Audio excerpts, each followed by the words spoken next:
دا ډیر ضروری دی چې بنده دا وپیژني چې دا تصوف دا څه ته وایي او دا د څه څیز دی. زما کوشش وي چې د تصوف په حواله باندې خپلو ملګرو له زیات نه زیات معلومات ورکمه. حضرت مجدد الفسانی رحمت الله تعالی علیه لومبی جلد دویمه حصہ کې 57 نمبر مکتوب کی لیکھی فرمائی حقیقت و طریقت عبارت از حقیقت شریعت است. حقیقت او طریقت دا دونا عبارت دی د شریعت د حقیقت نه.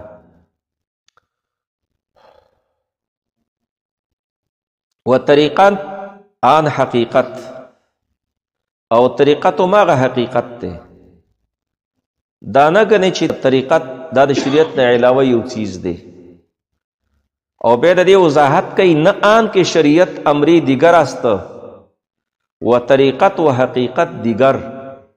دا سه نه ده چې شریعت یو ځان چیز دی او طریقت او حقیقت دا ځان چیز دی.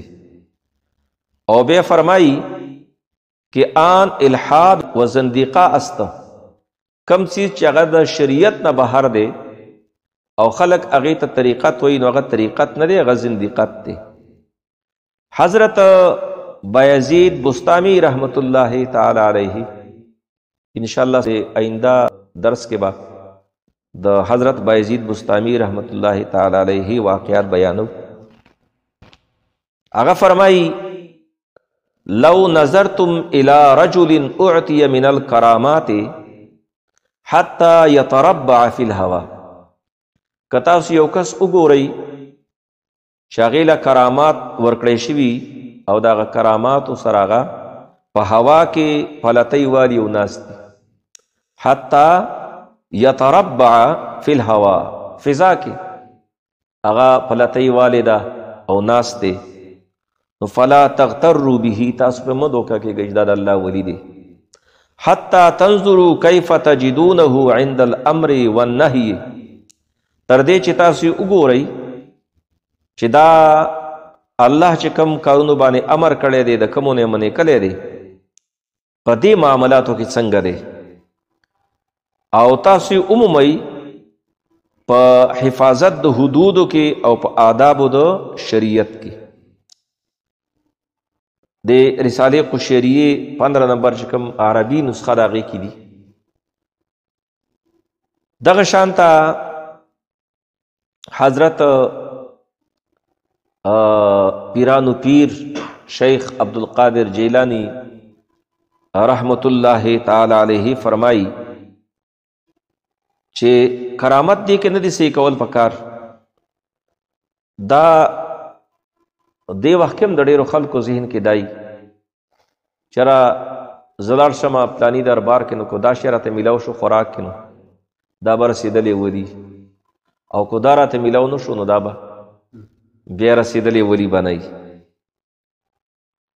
نو د پیرانو پیر او غوث العظم شیخ عبدالقادر جیلانی رحمت اللہ تعالی علیہ دے فیصلہ کئی بہجت الاسرار کی 39 نمبر صفحے باندی اغوی کرامت الولی استقامت فعل على قانون قول النبی صلی اللہ علیہ وسلم.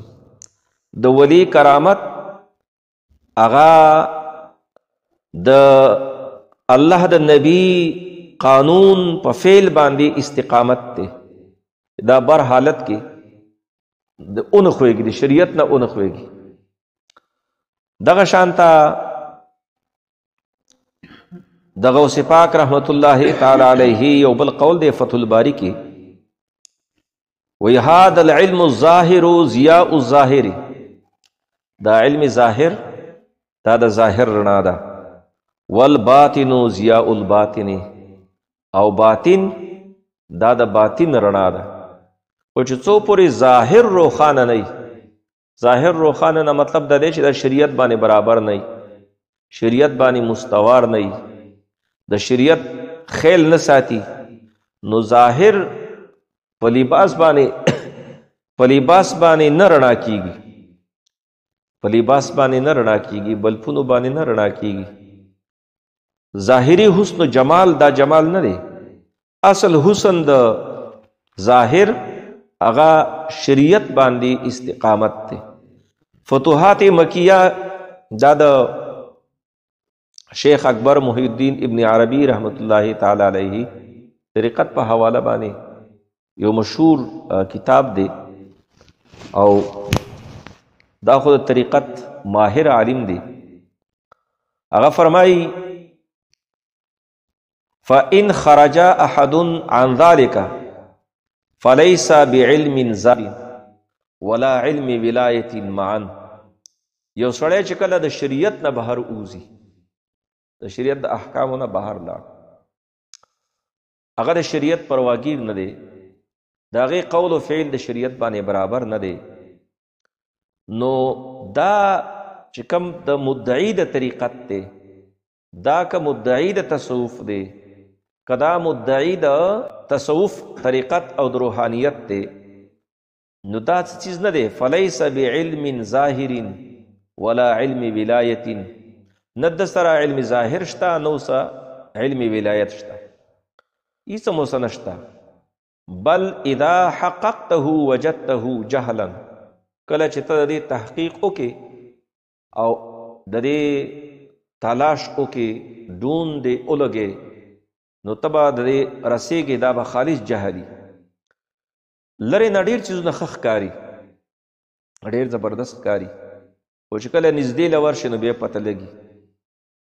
ځکه د رسول الله صلی الله علیه وسلم بیعت کم چې و هغه شریعت باندې، د شریعت پابندۍ باندې.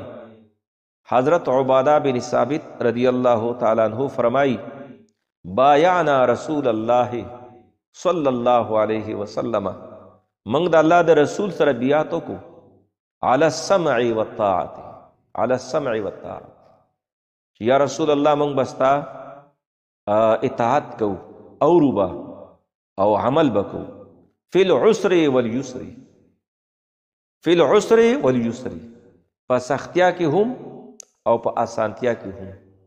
دا نه چې تکلیف وخت راشي، سخت وخت راشي، نو بیا بنده د الله حکمونه نه مني، او کله نرم وخت نو بیا به د الله حکمونه مني.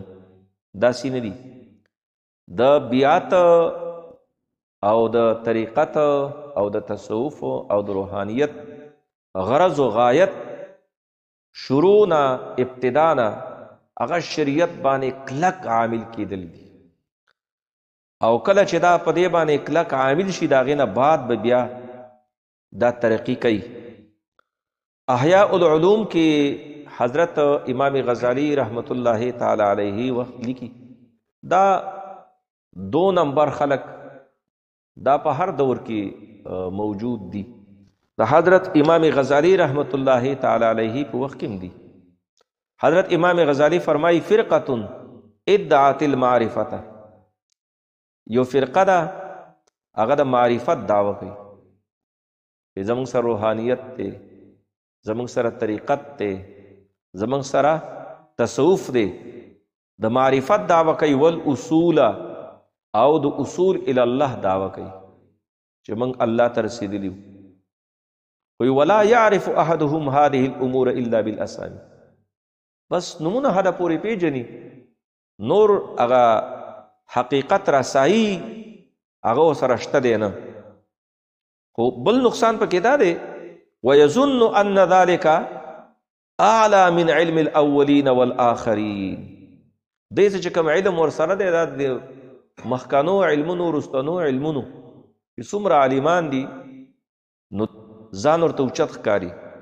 فینظر الى الفقهاء والمفسرین والمحدثین بعین الازراء، چې کوم عالمان دي، مفسرین دي، محدثین دي، هغې ته په حقارت څه ګوري، دا مولیان دي، دا څه کي. ویستحقر بذلک جمیع العباد والعلماء، او په دې وجه باندې دی حقیر ګڼي تمام بندگان د الله او علما او چې کيو نو بس منګیو ويدعي لنفسه انه الواصل الى الحق او دا داوا کوي چې منګه الله ته رسیدلیو. نو امام غزالی صاحب هغه وخت خپل فیصله اوري وی وهو عند الله من الفجار والمنافقين. دا رسیدل نه دا دوکه کې دی او دا د فجارو نه دی او دا د منافقین نه دی. دا 3 نمبر جلد 405 نمبر صفحه باندې حضرت امام عبد الوهاب شعرانی رحمت الله تعالی علیہ فرمائی قد اجتمع القوم سمره چې علما دي فوهان دي محققین دي او حقیقی تصوف والدي هغه اتفاق کړي دي جمع شوی دي په دې باندې علی انه لا يصلح للتصدر فی طرق الله عز وجل چې صالح نه دی د پاره د مسند نشینی د طریقت چې هغه د طرقو نه چې هر یو طریقه چې وي هغه قادریه ده که نقشبندیه شریف ده که سروردیه ده که چشتیه ده که نوري طریقې الا من تبحر فی علم الشریعت مگر هغه کس چې هغه کمال حاصل کړي په علم د شریعت کې. نو د دې مطلب دا دی چې شریعت نه بغیر تصوف دعوه د تصوف دا فضول دعوه ده او دې باندې غني حواله کتاب د تصوف چې بنده ګوري نو عمدہ چیز بدرته ملاویږي. ا دې مطلب دا دی چې څوک وایي ز تصوف کې مخکې لاړ شمه طریقت کې مخکې لاړ شمه زما روحانیت دی مضبوط شي نو دا به د شریعت نه علاوه په بل لار کې نه ګوري. دا که ګوري نو شریعت کې به ګوري. دا که ګوري د الله په حکمونو او د الله د نبی د سنت په اتباع کې به ګوري. دا کله ته ملاویږي دا به د امام ابو حنیفه رضی الله تعالی عنہ چې کوم مسائل دي او کوم مذهب دي هغه کې هغه باندې صحیح طور سره عمل پیرا کېدو کې به ملاویږي. دا که ملاویږي 15 وخته جماعت سره مونږ کوونو کې به ملاویږي. دا که ملاویږي د غیبت نه او د غلا نه د سترګو د زنا نه د غوږونو د زنا نه په حفاظت کې به ملاویږي. دا که ملاویږي نو حلال رزق خوړلو کې به ملاویږي. دا که ملاویږي د حرامو نه ځان ساتلو کې به ملاویږي. او د دې نه بغیر نه طریقت تلار شته دی د شریعت نه علاوه او نه څه سرنګ شته دی چې بنده د هغې نه اوروالوځي او په طریقت کې هغه خپل مسکن جوړ کړي. الله تعالی دې زموږ ستاسو د ټولو صحیح معنا باندې د شریعت پاسداري او تابعداري نصیب کړي.